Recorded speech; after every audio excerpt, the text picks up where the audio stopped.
Astaghfirullah, astaghfirullah, astaghfirullah, astaghfirullah. Cubaan satu, dua, tiga. A'udzubillahi samiil alim minasyaitonir rajim. Bismillahirrahmanirrahim.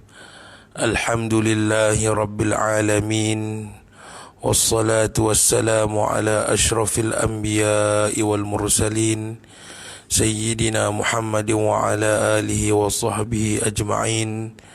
Rabbi shrah lana sudurana wa yassir lana umurana wahlul 'uqdatam min lisanina yafqahu qawlina.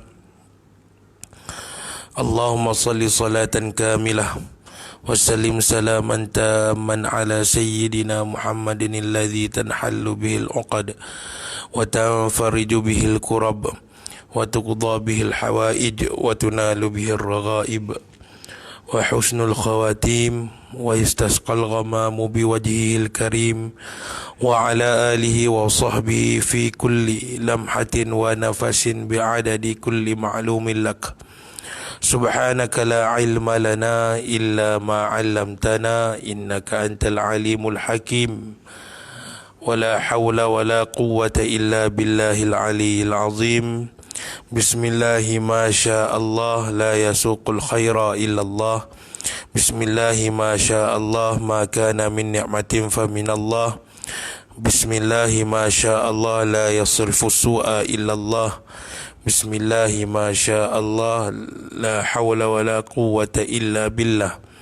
Allahumma ya dafi'al bala wa ya dafi'al waba wa ya dafi'al fahsya idfa' anna kulli bala idfa' anna kulli waba ya arhamar rahimin wa ya akramal akramin. Walhamdulillahi rabbil alamin. Alhamdulillah, bersyukur kita kepada Allah Subhanahu wa taala dengan rahmat kasih sayang Allah Subhanahu wa taala, dengan puji-pujian kita kepada Allah Subhanahu wa taala yang layak kepada Allah Subhanahu wa taala, dapat lagi kita bertemu dalam waktu tengah hari ini. Moga-moga sama ada yang mendengar secara live ataupun yang mendengar rakaman ini, moga-moga sama-sama kita mendapat manfaat daripada Allah Subhanahu wa taala. Maka pada tengah hari ini kita ingin berkongsi tambah lagi sedikit berkenaan dengan selawat nariyah. Selawat nariyah. Sebelum kita mulakan, marilah sama-sama kita membacanya sekali. Moga-moga kita mendapat manfaat daripada selawat ini dengan niat kita bertawassul kepada baginda Nabi sallallahu alaihi wa alihi wa baraka wasallam. Allahumma salli salatan kamilatan wa sallim salaman tamman ala sayyidina Muhammadin alladhi tanhallu bihil uqadu wa tanfariju bihil kurabu wa tuqda bihil hawaiju wa tunalu bihil raibu wa husnil khawatimi wa yustasqal ghamamu biwajhihil karim wa ala alihi wa sahbihi fi kulli lamhatin wa nafasin bi'adadi kulli ma'lumin lak.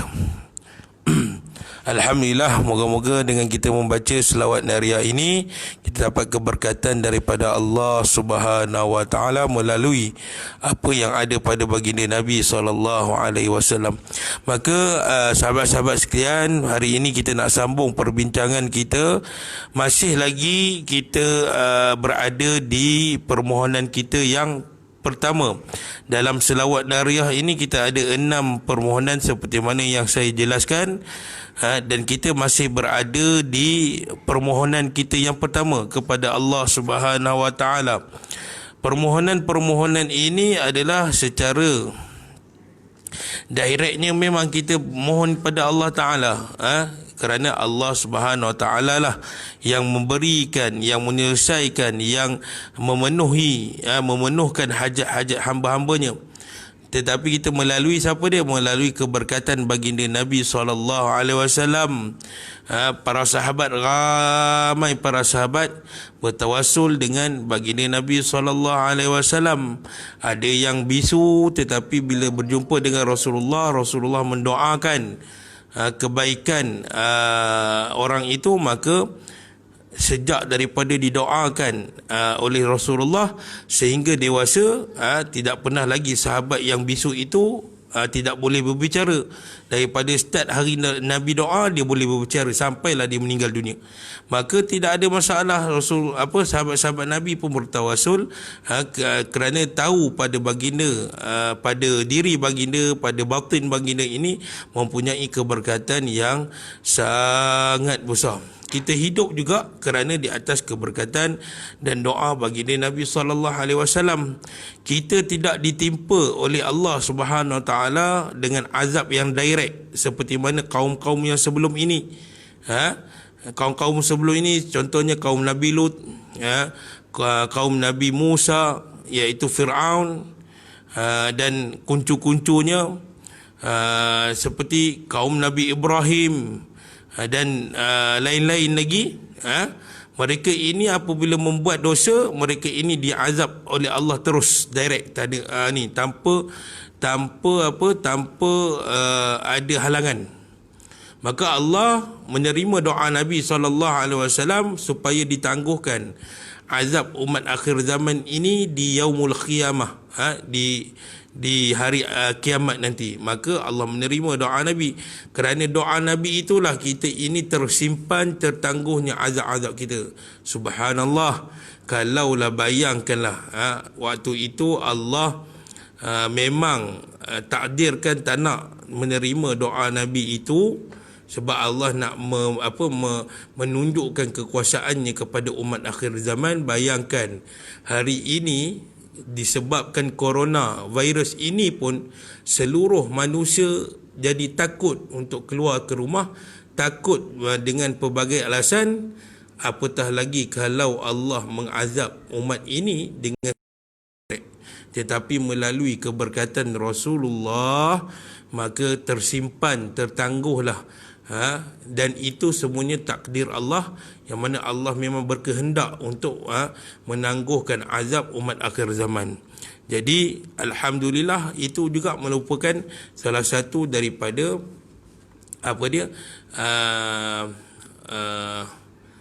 berkat baginda Nabi SAW. Baik, sahabat-sahabat sekalian, hari ini kita masih lagi berada pada kalimat ataupun permohonan kita yang pertama, iaitu tanhallu bihil uqad. Sebab apa saya ambil inisiatif untuk menerangkan selawat nariyah? Selawat nariyah ni saya kongsikan apa yang saya pernah belajar sedikit saja, tak banyak. Kerana semasa saya duduk di Johor, seluruh sekolah-sekolah, masjid-masjid dan surau di negeri Johor hidup dengan majlis selawat nariyah. Majlis selawat saja. Majlis tahlil tetap ada, majlis bacaan Yasin tetap ada, dan ditambahkan dalam seminggu itu ada majlis selawat nariyah. Subhanallah. Jadi kita cuba hidupkan pula pembacaan selawat nariyah ini di dalam Facebook, dan yang mana telah hafal cuba hidupkan, yang mana mengajar anak-anak muridnya di sekolah, kita hidupkan pembacaan selawat nariyah ini di sekolah-sekolah yang kita mengajar. Kalau agensi kerajaan, kita ambil masa waktu duha tu, kita kumpulkan 2-3 orang, kita ajak sahabat-sahabat kita untuk membaca selawat nariyah. Ada satu cerita sebelum saya membaca dalil-dalil yang lain. Ada satu cerita di mana cerita ini cerita orang zaman kini. Nak kata orang tu salihin, tak ada juga, dia orang biasa. Orang biasa. Tapi moga-moga Allah tempatkan dia bersama dengan para salihin, insya-Allah dia masih hidup. Dan orang biasa ni maknanya dia kadang buat dosa, kadang buat pahala, kadang-kadang penuh dengan kejahatan. Jadi orang biasa. Satu ketika dia pergi bawa mak dia pergi ke satu tempat untuk beli barang dapur. Jadi ketika dia berjalan dengan ibunya, beg duit yang dia bawa tu, orang ni beg duit yang dia bawa tu, dia lelaki, beg duit yang dia bawa itu tidak disimpankan di dalam poket. Kebiasaan orang lelaki ni, dia tak bawa macam perempuan handbag besar-besar kan. Jadi beg duit yang sepatutnya letak di dalam poket seluar, dia pegang. Dan setelah dia beli barang, dia bawa mak dia ke satu tempat makan lah, dalam shopping complex tersebut, food court tersebut. Jadi dia macam mana?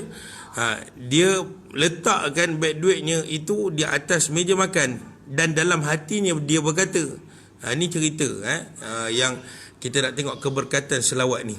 Lalu dia letakkan di atas meja beg duit tu bersama barang-barang yang dibeli. Sementara dia tunggu order makanan, maka dia letak di atas meja dan dalam hatinya berkata, kalaulah aku tertinggal beg duit, saya mesti lebuh lah, mesti hilang lah beg duit ni. Maka bila dah habis makan semua, dia ralik semua, masa untuk dia pergi balik ke rumah, dia angkat barang-barang, rupa-rupanya dia terlupa ambil beg duit betul. Sungguh Allah takdirkan bahawa dia terlupa untuk ambil beg duit di atas meja yang dia letakkan tadi. Dia sedar ketika selepas dia lepas makan, dia pergi ke tandas. Lepas tu mak dia kata dia nak pergi ke kedai baju jap nak beli. Selepas di kedai baju tu lah, barulah dia pegang-pegang poket seluar dia. Memang dia terlupa ambil beg duit tersebut. Maka dia pergilah ke tandas, dia cari dalam tong sampah, kot ada orang buang ke, ada orang ambil duit saja ke, lepas tu beg duit tu dia buang ke. Sebab yang penting waktu tu adalah segala kad-kad lah, kad bank ataupun kad pengenalan semua tu. Sebab kalau hilang kita kena lapor kepada polis.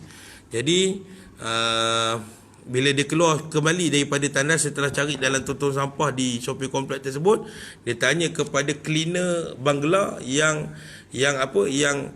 tengah cuci meja makan tu, tak mengaku juga. Maka dia kata ya Allah, dengan berkat selawat ini ya Allah, dengan berkat selawat ini kau tolong bagi jumpakan aku balik dengan beg duit aku. Hilang duit tak apa, insya-Allah engkau yang beri rezeki.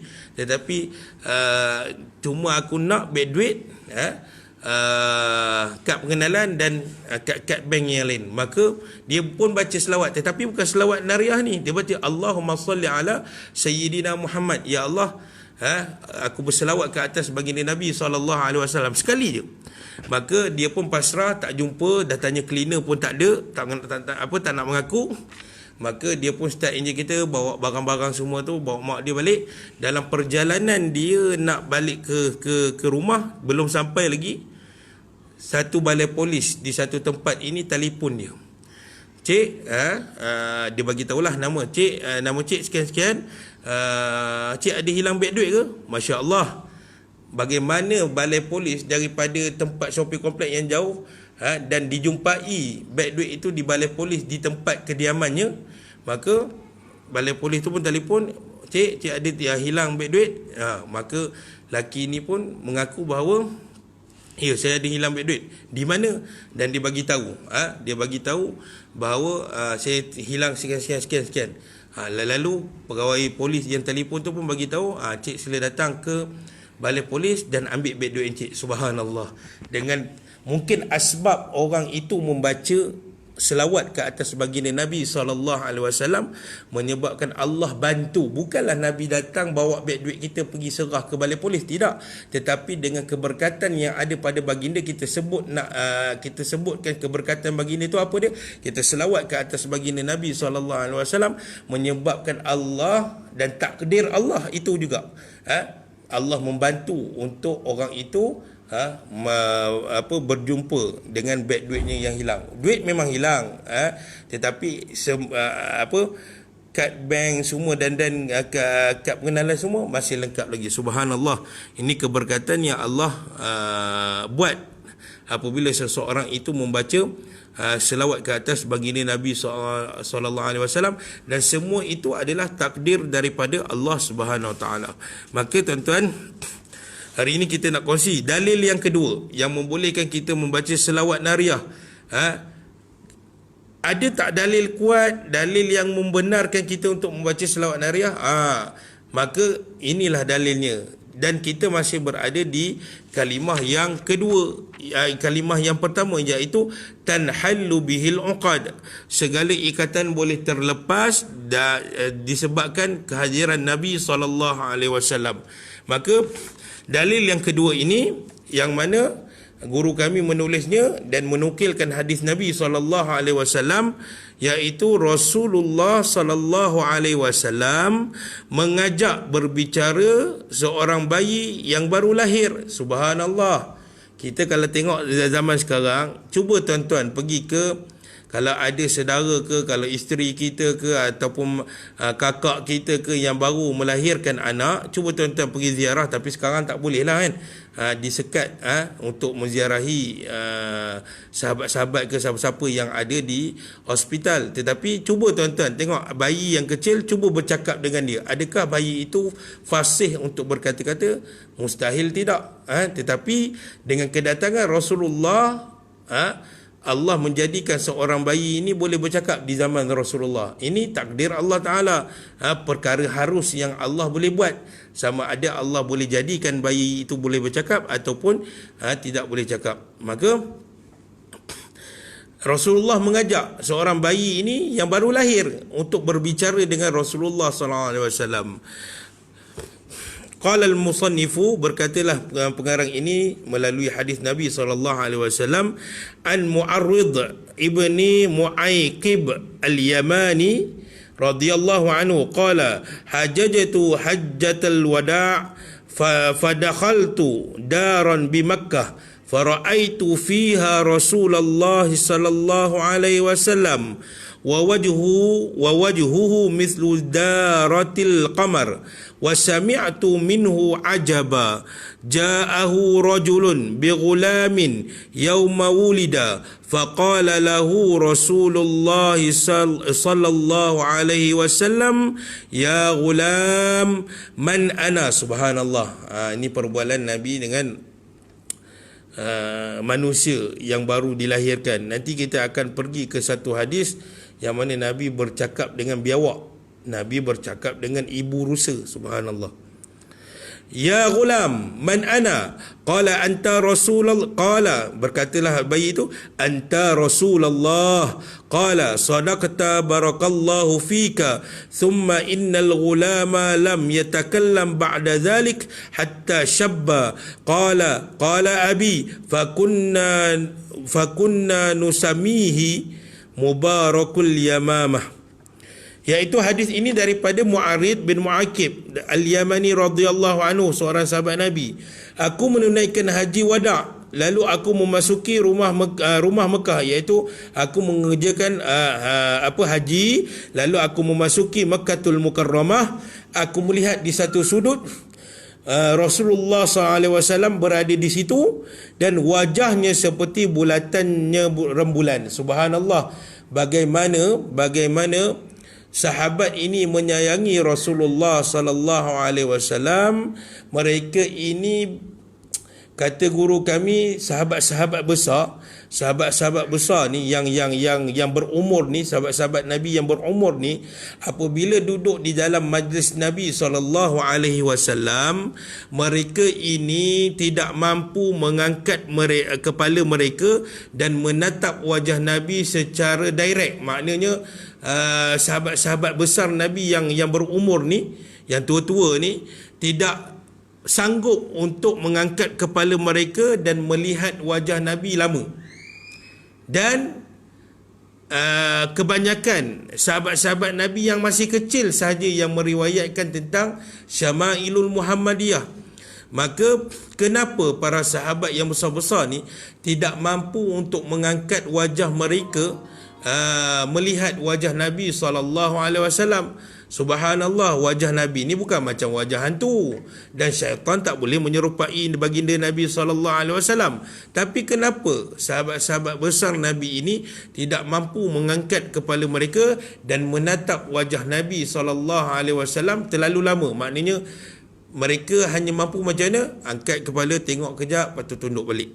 Angkat kejap, tunduk balik. Kenapa? Kerana para ulama mengatakan bahawa mereka tidak sanggup, tidak mampu untuk melihat wajah Nabi kerana pada wajah Nabi ini terpancar macam cahaya yang bersinar sangat. Tak boleh, mata mereka ni tak boleh menahan. Sebab itu dalam hadis ini Mu'arrid bin Mu'aikib Al-Yamani menyamakan ataupun memajaskan, maknanya menyamakan makna wajah Nabi itu dengan rembulan.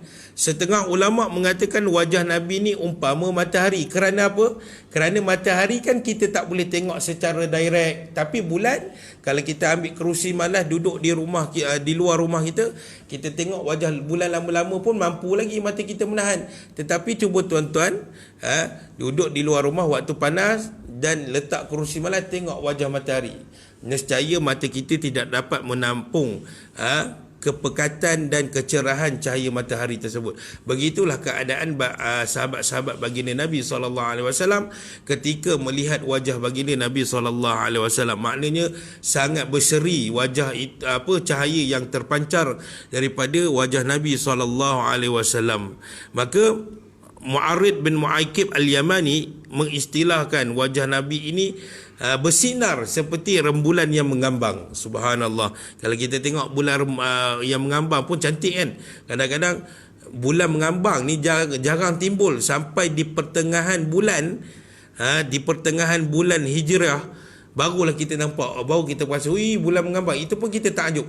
Abang-abang kita cakap kat anak kita, kakak-kakak ni tengok bulan tu cantik. Maknanya kita tengok bulan yang duduk di langit pun rasa takjub bagaimana sahabat-sahabat Nabi yang setiap hari berjumpa dengan baginda Nabi SAW. Maka kata Mu'arrid bin Mu'aikib Al-Yamani, aku mendengar sesuatu yang aneh. Ketika dia masuk ke Makkatul Mukarramah, dia nampak Nabi di satu bulan dan dia melihat bahawa Nabi ni sangat cantik wajahnya.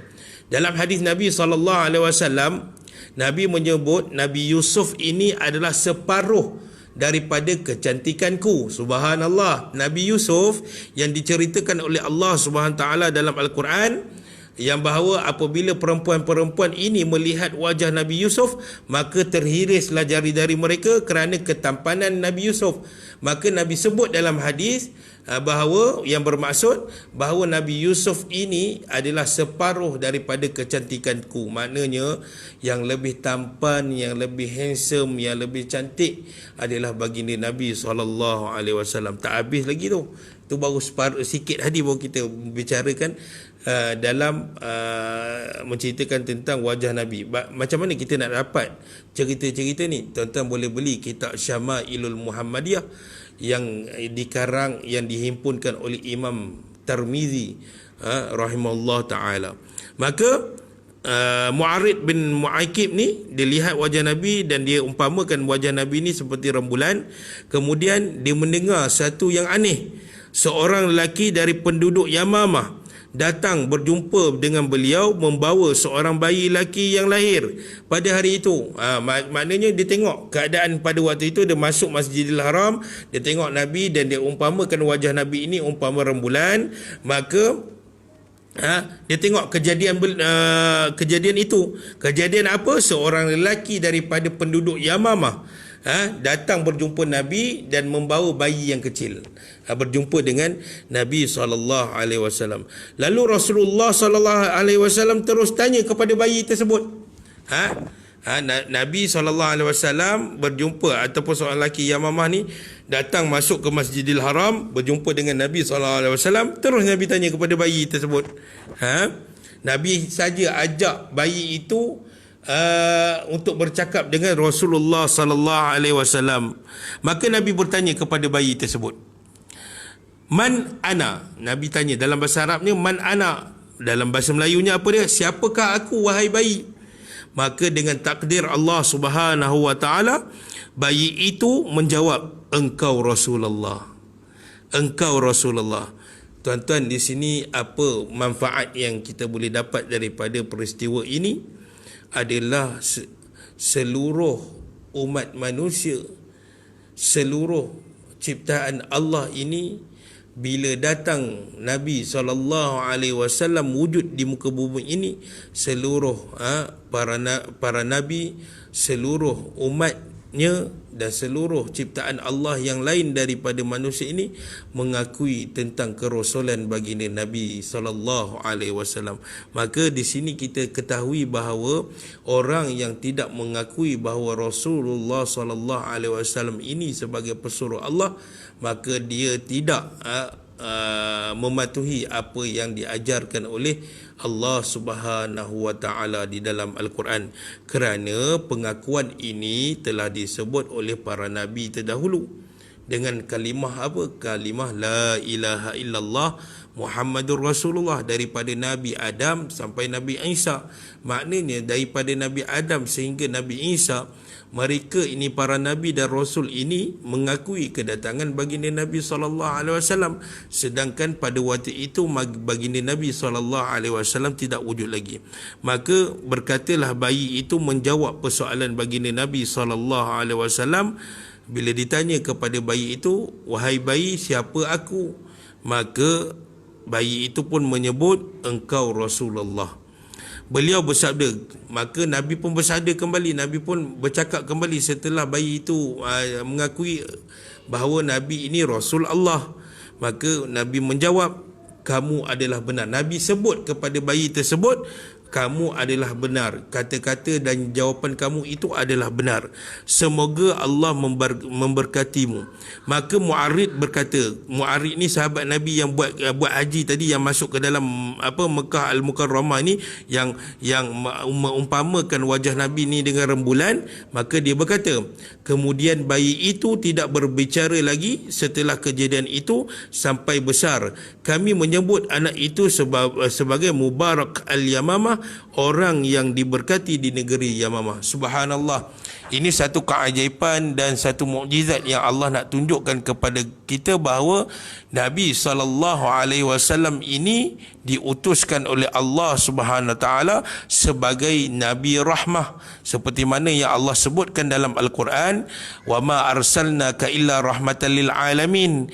Maknanya apa? Dan aku utuskan, wa ma arsalna, dan kami utuskan, wa ma arsalnaka illa rahmatan lil alamin, dan kami utuskan Rasulullah ini bukanlah untuk benda lain, tetapi sebagai pembawa rahmat kepada sekalian alam. Bila sekalian alam bukan khusus untuk manusia saja, bahkan juga binatang-binatang, tumbuh-tumbuhan dan ciptaan Allah yang lain mendapat rahmat daripada Allah Ta'ala melalui keberkatan baginda Nabi SAW. Ini membuktikan bahawa kalau kita pergi ke makam baginda Nabi SAW dan kita berdoa kepada Allah Subhanahu Wa Taala melalui keberkatan baginda Nabi SAW, maka dibolehkan, kerana ada satu doa yang Nabi ajar kepada seorang sahabat Nabi yang bernama Uthman bin Hunayf.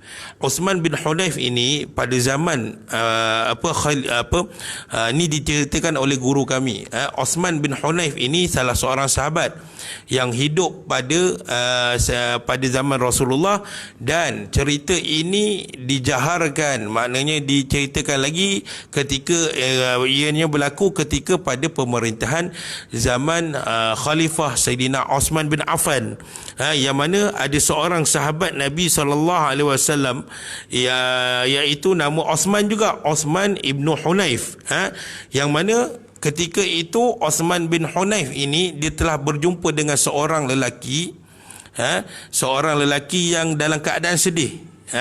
Lalu Osman bin Hunaif ini sahabat Nabi juga bertanya kepada lelaki itu. Maka lelaki itu memberitahu bahawa aku teringin sangat berjumpa dengan Khalifah Sayyidina Osman bin Affan, yang mana aku nak jumpa dia kerana aku ada masalah sikit yang aku nak ceritakan kepada beliau untuk supaya mungkin dengan aku jumpa dengan Osman bin Affan ini aku dapat menyelesaikan masalah aku.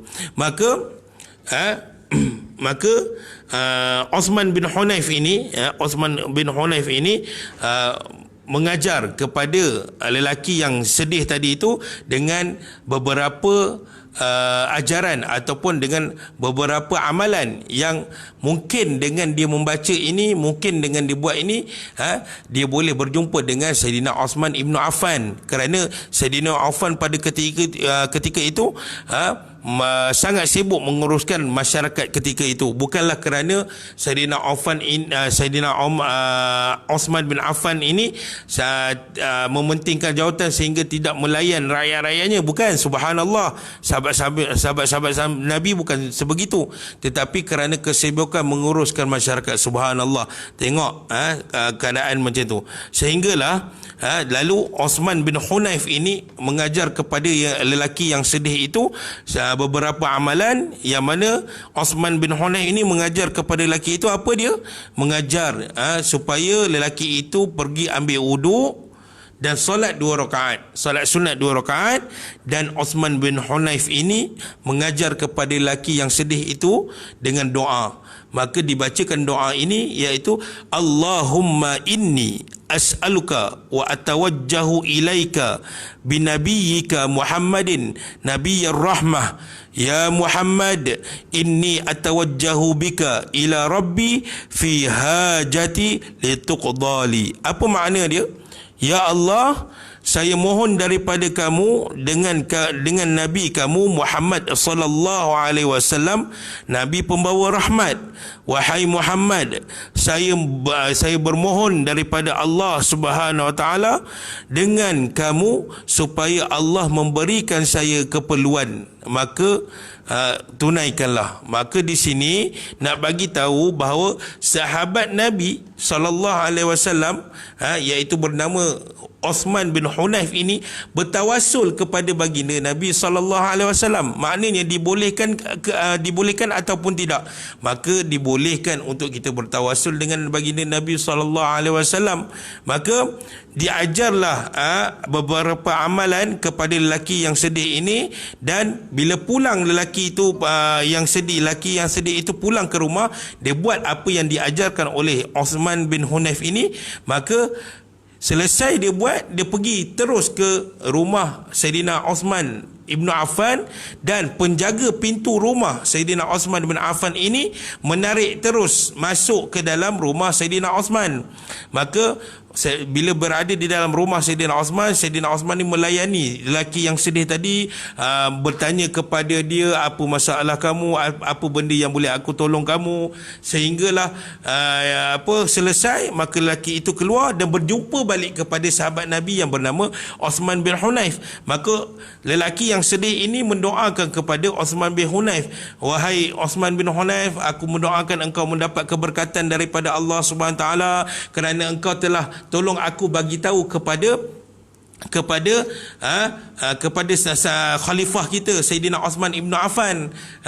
Maka apa yang dijawab oleh Osman bin Hunaif ini? Maka dia jawab kepada lelaki itu, wallahi ma kallimtu.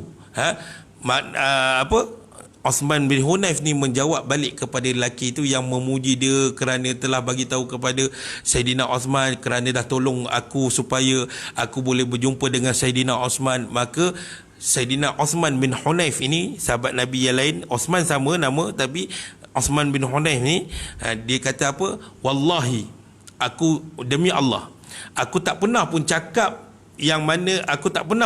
kepada Sayyidina Osman yang engkau nak jumpa dengan dia. Aku tak pernah jumpa. Maknanya dengan keberkatan doa yang dibaca oleh lelaki yang sedih itu tadi, Allah memudahkan urusannya untuk berjumpa dengan Sayyidina Osman ibn Affan yang pada awalnya lelaki ini nak jumpa tetapi banyak kekangan. Tetapi bila mana Uthman bin Hunayf ini ajar kepada lelaki sedih supaya berwuduk, supaya solat 2 rakaat dulu, mohon kepada Allah Ta'ala dan baca doa ini, maka Allah memudahkan dia berjumpa dengan Sayyidina Uthman. Tengok, maknanya para sahabat Nabi SAW juga bertawassul dengan baginda Nabi SAW. Lalu diceritakan bahawa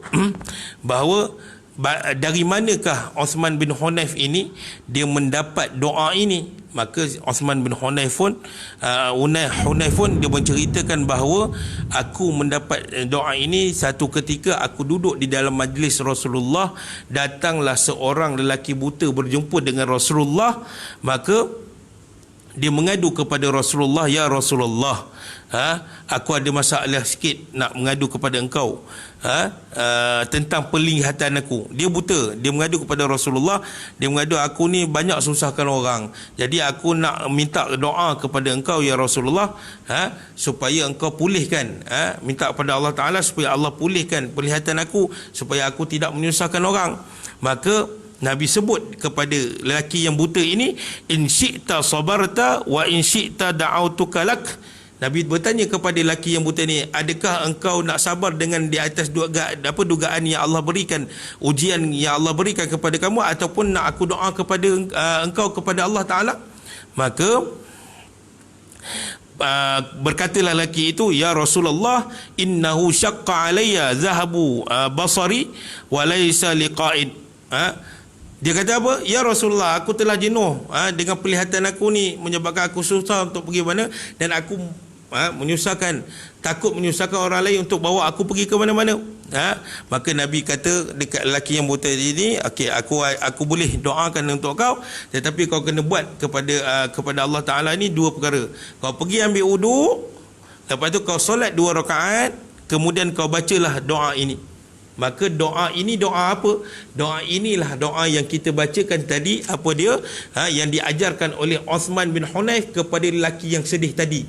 Maka doa ini doa apa? Allahumma inni as'aluka wa atawajjahu ilaika bin nabiyyika Muhammadin nabiyyil rahmah. Ya Muhammad, inni atawajjahu bika ila rabbi fi hajati lituqdali. Ini doa. Maknanya Uthman bin Hunayf, sahabat Nabi, dapat doa ini daripada mulut Rasulullah. Ketika dia duduk dalam majlis Rasulullah, dia mendengar Rasulullah membaca doa ini dengan menyebut wa atawajjahu ilaika bin nabiyyika. Nabi yang ajar kepada sahabat-sahabat. Maknanya hadis ini dibolehkan membenarkan kita supaya boleh bertawassul, memohon keberkatan daripada Allah Subhanahu Taala melalui keberkatan baginda Nabi sallallahu alaihi wasallam. Jadi salah satu keberkatan yang kita nak dapat daripada Allah Subhanahu Taala, yang kita mohon kepada Allah Subhanahu Taala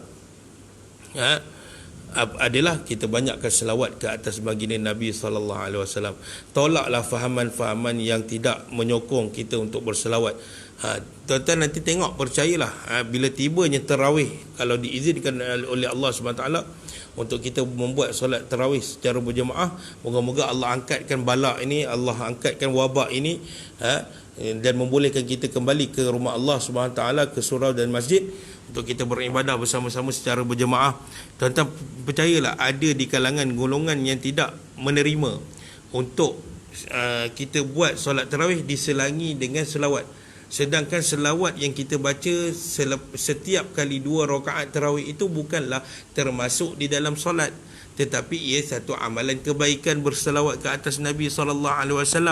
Kalau kita menambah-nambah perkara di dalam solat itu, mungkin boleh kita dengar alasan mereka, tetapi selawat yang kita baca dalam solat tarawih itu bukanlah kita masukkan ke dalam solat.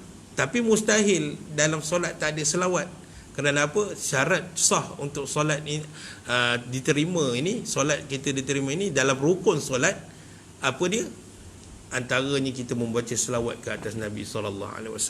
Jadi tak mustahil lah. Jangan dengar orang kata bid'ah ke apa. Selawat atas Nabi ni tanda rasa cinta kepada kita kepada Nabi SAW yang telah mengajar kita ini cara kehidupan yang sebenar. Yang mengajar kita ni kepada daripada kegelapan keluar dari masuk ke dalam jalan yang bercahaya, iaitu jalan yang disinari oleh petunjuk Allah Subhanahu Wa Taala. Jadi rakan-rakan sekalian, jadi setakat itu saja yang dapat saya kongsikan pada petang ini. InsyaAllah kita akan baca lagi hadis-hadis yang menyokong kita, yang membolehkan kita ini untuk membaca selawat nariah ini, yang mana duduk di sekolah-sekolah, jika ditakdirkan Allah Subhanahu Taala untuk habis cuti ni buka sekolah, kembali ke sekolah, amalkan, ajarkan kepada murid-murid kita untuk membacakan selawat ini dengan nada, ikut nada masing-masing, nak berlagu ataupun tak nak berlagu. Yang mana dalam agensi-agensi kerajaan dan swasta, di pejabat-pejabat kerajaan, ambil masa mungkin dalam masa untuk solat duha, untuk kita bawa rakan-rakan kita ni berselawat kepada Nabi SAW. Tak lama, dalam 10-15 minit saja. Jadi kita ambil masa ruang, masa yang singkat itu, walaupun singkat, kita penuhi dengan amalan-amalan kebaikan. Moga-moga dengan ini Nabi mendengar selawat kita dan Allah mendengar, Allah Maha mendengar selawat kita ini. Allah mengangkat kebaikan kita itu sebagai satu amalan kebaikan yang akan ditimbang oleh Allah SWT nanti di yaumul akhirah, yang memberatkan lagi amalan kebaikan kita, timbangan amalan kebaikan kita. Jadi tuan-tuan, mohon maaf daripada saya mengambil masa tuan-tuan yang agak lama. Mohon maaf kalau ada terkasar bahasa. Jadi sekadar ini saja perkongsian yang saya dapat lakukan dalam tempoh darurat ini. Moga-moga Allah mengampunkan dosa-dosa kita dan memberi kita satu kebaikan untuk kita membawanya sebagai bekalan kita di yaumul akhirah. Jadi mohon maaf daripada saya akhiri dengan bacaan doa. Rabbana zalamna anfusana wa illam taghfir lana wa tarhamna lanakunanna minal khasirin. Allahumma sayyiban nafi'a, Allahumma ya dafi'al bala wa ya dafi'al waba wa ya dafi'al fahsya. Ya Allah, ampunkan kami, keluarkan kami daripada kezaliman dan bawakanlah kami ke dalam jalan petunjuk-Mu ya Allah. Allahumma ya dafi'al bala, ya Allah, jauhkan kami, pertahankan kami, lindungi kami daripada bala bencana ya Allah. Allahumma ya dafi'al waba, ya Allah, lindungikan kami, jagalah kami daripada wabak ini ya Allah. Kami tahu ini wabak corona virus ini adalah satu wabak ujian daripada-Mu ya Allah. Engkau yang menjadikan wabak ini dan Engkau saja yang dapat menghapuskan wabak ini ya Allah. Malaysia dalam keadaan getir lagi ya Allah. Ampunkan dosa-dosa kami ya Allah. Dengan Engkau ampunkan dosa-dosa kami ya Allah, maka mungkin Engkau akan kurangkan wabak ini ya Allah. Ampunkan dosa-dosa kami ya Allah. Allahumma ya dafi'al fahsya, ya Allah, lindungi kami, jaga kami daripada melakukan perbuatan-perbuatan buruk ya Allah, daripada kami melakukan perbuatan-perbuatan jahat ya Allah. Jadi kami mohon semua ini daripada-Mu ya Allah, dengan berkat yang ada pada diri baginda Nabi sallallahu alaihi wasallam. Jadi ya Allah, kami mohon kepada Engkau ya Allah. Rabbana la tuzigh qulubana ba'da idh hadaitana wa hab lana min ladunka rahmah innaka antal wahhab. Sallallahu ala sayyidina Muhammad wa ala alihi wa sahbihi wasallam tasliman katsira walhamdulillahi rabbil alamin. Saya akhiri dengan aqulu qauli hadza wa astaghfirullah li wa lakum. Wassalamu alaikum warahmatullahi wabarakatuh.